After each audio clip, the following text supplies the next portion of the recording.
Welcome to Tax File Special. I am your host, Laure Bala Hassan. On this special edition of Tax File, we'll engage with leading voices shaping Nigeria's economic and tax future. In the course of the program, we will join Arabirin Aderonke as she sits down for an exclusive and insightful interview with one of the nation's distinguished industry leaders. But first, the news.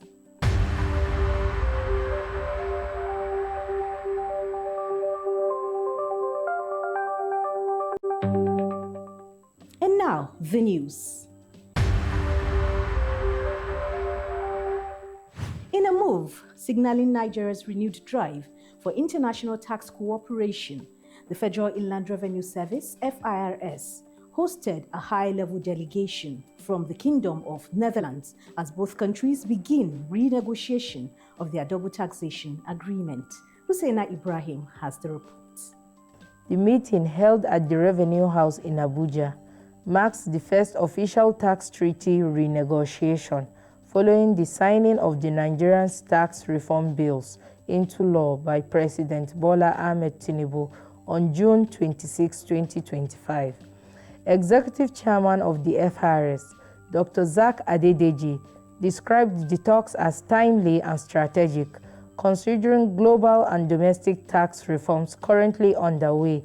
The talks aim to modernize the current treaty, removing outdated provisions and aligning it with Nigeria's new tax reforms, global standards, and anti-base erosion and profit shifting (BEPS) measures. As Nigeria ushers in a new era of tax administration, this engagement with the Netherlands could set the tone for future collaborations in strengthening global tax cooperation. Director General of the National Sports Commission, NSC, Honorable Bukola Olokpade, has publicly commended the Federal Inland Revenue Service, FIRS, leadership under Dr. Zak Adedeji, describing him as a visionary public servant and committed supporter of sports development in Nigeria.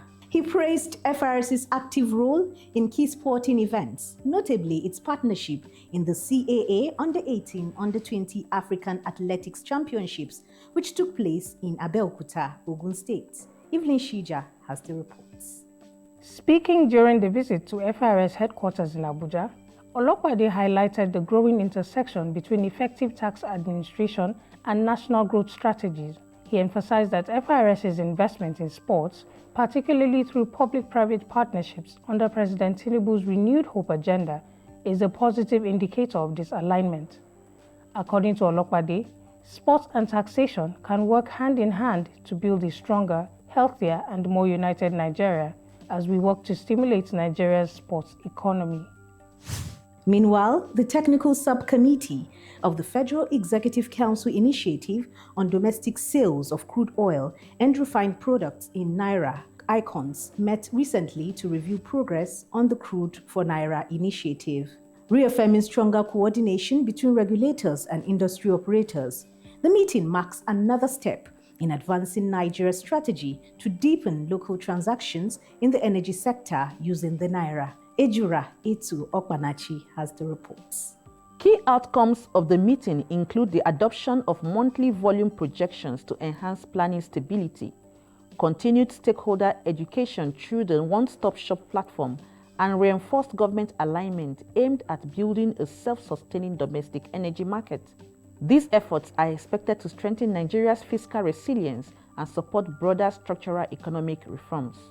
Present at the meeting were the Minister of Finance and Coordinating Minister of the Economy, Mr. Wale Edun, who chairs the ICONS Committee, the Executive Chairman of the FIRS and Chairman of the Technical Subcommittee, Mr. Zak Adedeji, alongside senior officials from the NNPC, Dangote and NNPC refineries, NMDPRA, NUPRC, NPA, and the Central Bank of Nigeria. And that wraps up the news segment. Now, let's join Arabirin Aderonke for an exclusive conversation with our distinguished guests.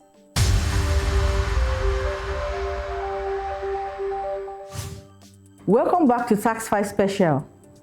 This is our exclusive interview segment where we bring you insights from the experts, Shaping Tax Policy and Administration in Nigeria. And today we have a very special guest, the Executive Chairman, Federal Capital Territory Internal Revenue Service, FCT-IRS, Mr. Michael Ango.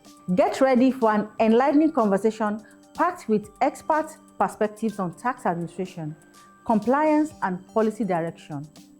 Let's dive in. And thank you for having us today.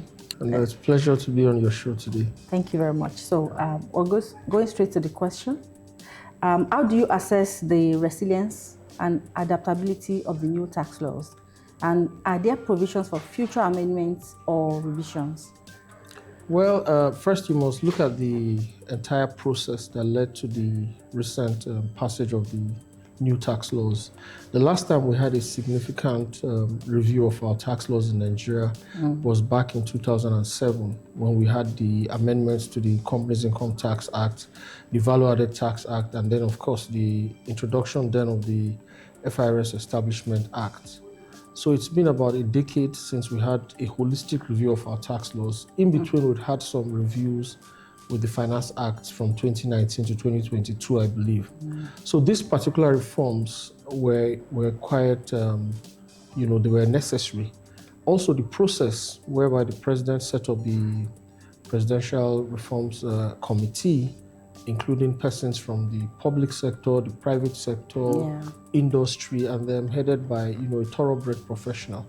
So I think the whole essence of the reforms were to ensure that these reforms were going to be not just holistic, but, to use your word, resilient, in the sense that we needed to pass laws that will be contemporary and that will also stand the test of time. So, for example, if you look at the issues around income threshold, for example, these are things that will change with time, because the economy is dynamic and companies grow and companies, status of companies might change. So things around income threshold, tax rates, those are things that cannot be static or fixed. So there will always be need over time to kind of look at those things. But in total, I think the tax laws, what we've seen so far, the provisions of these laws, I think they will stand the test of time. We are fully in support of the reforms. I was a member of the Presidential Committee, and as the head of the FCT Internal Revenue Service, we believe that overall the reforms will have a positive impact on the Nigerian tax system, and we must commend, the President and every other person who was involved in this entire process and getting the laws passed and enacted. Okay, so looking at the tax laws, and I would also want to commend your committee for doing a very thorough job, looking at the fact that it's, I saw the bill myself and it's a whole lot. It's a whole lot. First of all, congratulations for that. Do you think Nigerians are set? Do you think they are ready to accept the tax laws? Looking at the content of the tax laws, do you think Nigerians will be happy to accept it? Absolutely. Again, you have to go back to the process. It was a very, very thorough one. There was a lot of consensus building. You remember at a point in time, there were some issues with states, etc. The committee and then, of course, the chairman of the FIRS then saw the governors forum. They sat down, issues around, for example, VAT increment. So there was a lot of give and take. I think that, again, whenever you pass a law, what is important is to take feedback from the persons who are going to be impacted by the law. And I believe that the majority of Nigerians were carried along. Like I said, the composition of the committee itself included persons from industry, from professional bodies, from the academia, even students. So there was a broad-based consensus in terms of what needed to be in the law. And then even when the laws were being passed, the National Assembly took its time. The committees of the Senate and the House of Reps, this whole process was not a rushed one.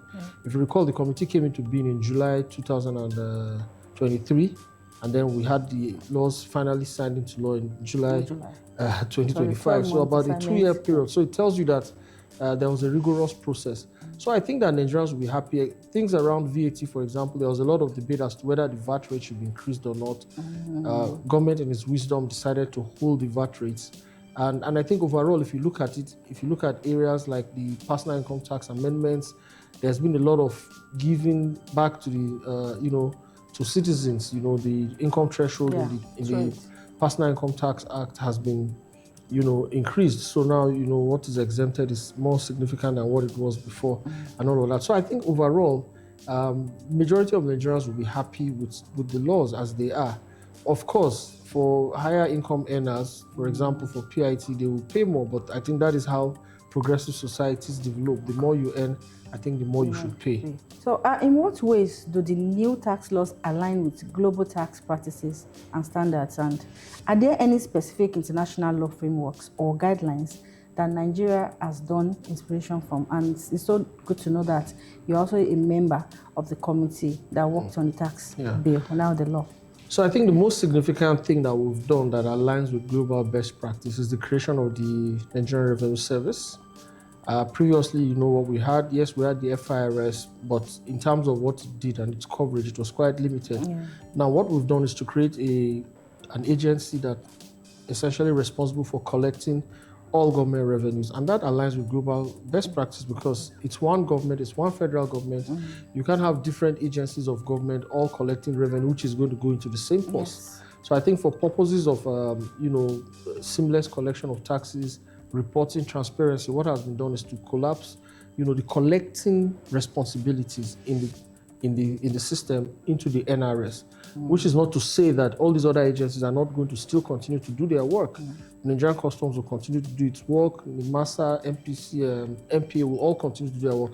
But in terms of the revenues due to the federal government or to the federation, this will be collected centrally by the FIRS and reported, of course, to FAC, etc. So I think that is one of the major issues that was addressed in terms of global best practice, the harmonization of tax laws. In fact, the whole idea of having a Nigerian Tax Administration Act and then a Nigerian Tax Act, so the whole idea is that if you have several tax laws, you have different provisions, for example, enforcement, you have different provisions for appeals. But now what we've done is to bring everything down, whether it is company's income tax, whether it is VAT, whether it is the hydrocarbon tax, etc. It's all under one legislation. So the appeal procedure, administration, enforcement, and all of that. So I think it also helps for clarity. So every taxpayer knows what is expected, not that you get one. In fact, so what we used to have in the past, companies that had CIT obligations and also had petroleum profit tax or hydrocarbon tax obligations would have different reporting timelines, different appeal procedures, and all of that. All of this now has been, will I say, harmonized and put into one single legislation. So are we looking at eradicating the double taxation agreement? So is that what you're trying to? No, we're not going to eradicate our double taxation So agreements. what is the renegotiation going on? Yeah, what's it about? I'm sure that the FIRS is going to look at that, and I believe that the leadership of the FIRS, which is very experienced in this matter, would have to sit down with all the agencies. I'm aware that recently there have been some visits from one or two of our treaty partners.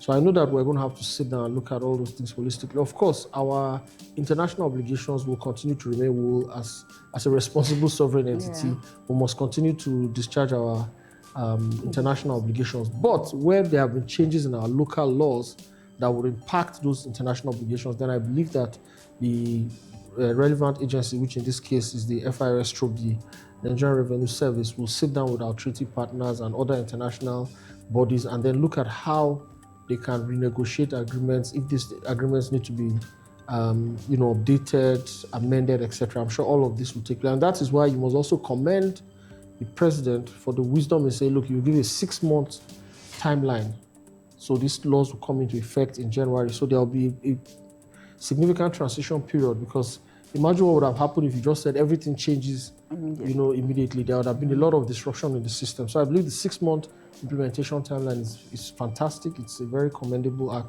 I must commend the president for his wisdom in We also allow other stakeholders to... Yes, of course, stakeholders to prepare. People have to change systems. People have to even update knowledge, capacity building. Even us as tax authorities, we have to acquaint ourselves with the laws. Then we'll now be able to also go out there and also properly educate the tax-paying public.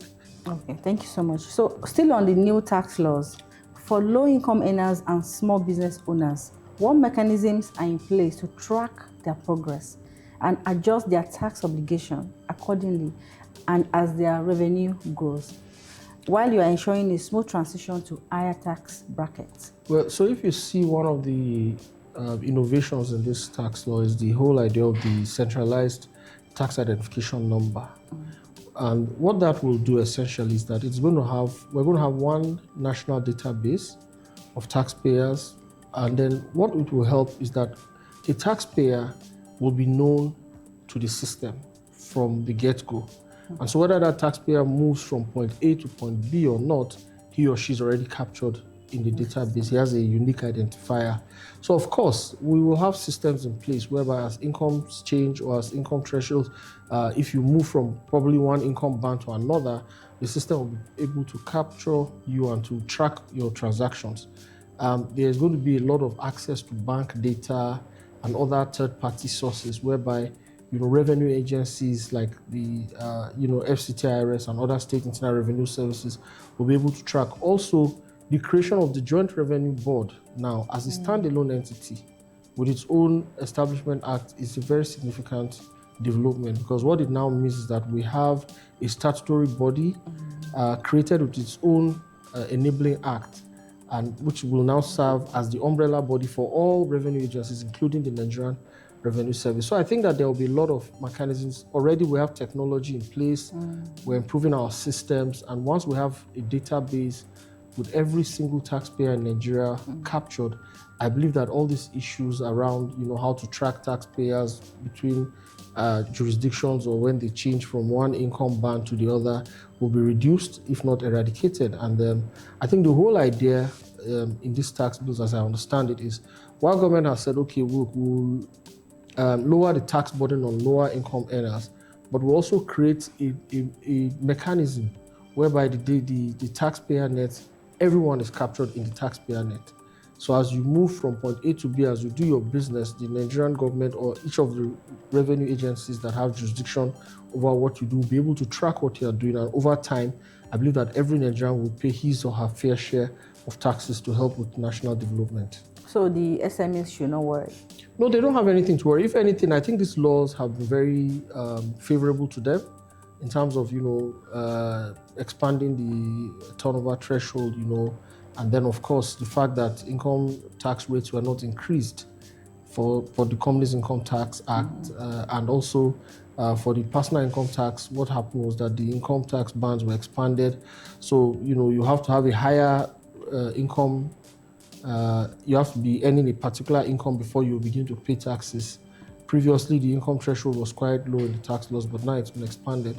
So I think for the small business owners, they will have they have more leg room now in terms of their tax obligations. But the most important thing is that there has to be a culture. Yes. People have to understand the reasons why they pay taxes. They have to understand and imbibe that culture so that as their businesses grow, then they can begin to pay taxes if they've already had that mindset that I'm going to be a taxpayer at some point in time. Thank you so much, sir. That was quite insightful. So what are the key strengths of the new tax laws, and how do you believe they will contribute to Nigeria's economic growth and development, particularly in terms of revenue generation and tax compliance, then voluntary tax compliance? Like I told you, the major strength of these tax laws is the process. Process is very important. Even if I want to do something positive, but if I adopt a process that is not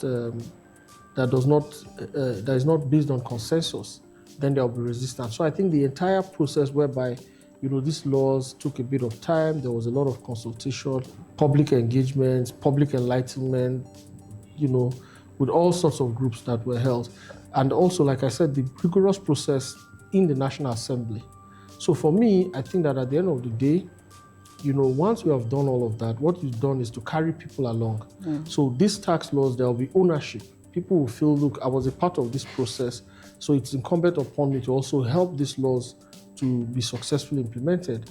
And in terms of national development, one of the most important things in national development is revenue, as you and I know. And so with the onset of the Nigerian Revenue Service, you will begin to see increased revenues accruing to the government of the Federation. They will be properly tracked, properly accounted for, And I think that because of the, centralization of revenue collection, you find that there'll be more professionalism in the system now. And I believe that there will be a lot of investment in terms of capacity building for the staff of the Nigerian Revenue Service. And I'm sure that every state will be, because at the end of the day, the revenues that will be collected are going to be shared at FAC anyway. So the more capable the Nigerian Revenue Service is to capture taxpayers, to get everyone into the tax base, and then also to ensure that they collect what is due to the federation. It will also, the states need to support, because at the end of the day, the revenues are going to be shared at FAC and everybody's going to benefit from increased revenue. So I think that at the end of the day, we'll certainly see a positive uptake for national development. States will have more money to do what they want to do. Federal government will have more money to provide security, infrastructure, healthcare, education. And I'm sure that in a few years to come, we'll look back and think that this was a watershed moment for the country. Moving forward, with the introduction of the Tax Appeal Tribunal and Office of the Tax Ombuds, how do you anticipate these institutions will enhance taxpayer protection and resolve disputes in a timely manner? Yes, so the tax appeal tribunals have always existed. They've just been strengthened. But for the ombuds, what is important is that you now have, you see, it's not everyone who wants to go into an adversary type of dispute resolution process with, the tax authorities. So essentially, for those people who don't feel that their disputes have to get to adjudication, you can appeal to the Office of the Ombuds, make your complaint and all, and the Ombuds can then make a ruling. However, if you're not satisfied, you can still go on to the Tax Appeal Tribunal and get your disputes resolved. The whole essence is to also reduce the cost of dispute resolution for the taxpayer, because the taxpayer has his own business that he's running, or he has his own endeavor, and then because he has a dispute with the tax authority, that does not mean he should abandon his business or abandon whatever he's doing and then squarely face, because the tax authorities have all the time and they have all the resources to engage in disputes with taxpayers. In fact, that is part of the entire tax administration process. There would always be disputes. I would say this is your tax liability. You may disagree and say, no, this is not my tax liability. But so these are just mechanisms that have been introduced to enhance the resolution process and minimize cost and time for taxpayers. So I think they're a very positive development, particularly the ombuds. It's something that we've seen in other jurisdictions where they have the Office of the Taxpayer Advocate, who is an independent entity that assists to, manage or resolve tax disputes between taxpayers and the revenue authorities without going through a formal adjudication process. Even the tax appeal system is also semi-formal, because what we've tried to do, or what the law has tried to do, is to ensure that you don't have to then have, I don't have to go and hire a lawyer, start doing a formal process and all of that. You can even represent yourself before the tax appeal tribunal. You can just get a tax consultant to represent you. Ultimately, the whole idea is taxpayers need to be catered for. They need to also understand that, look, government does not want to kill their business. Government does not want to tax them into extinction. But it is important that everybody then, of course, does his own bit. And wherever there's a dispute or, it might even be just a difference in opinions, the way you interpret the law, then you submit it to, an independent party to review it. And of course, once a ruling is made, then it's expected that everybody will abide by that ruling, and then these disputes can be resolved in the shortest possible time. Thank you, sir. Indeed, it was a valuable conversation with the Executive Chairman, FCT IRS. We hope you have gained useful insights. A big thank you to our guests for joining us and sharing such valuable insights with all of us. We hope you found the conversation as inspiring as we did. See you next time.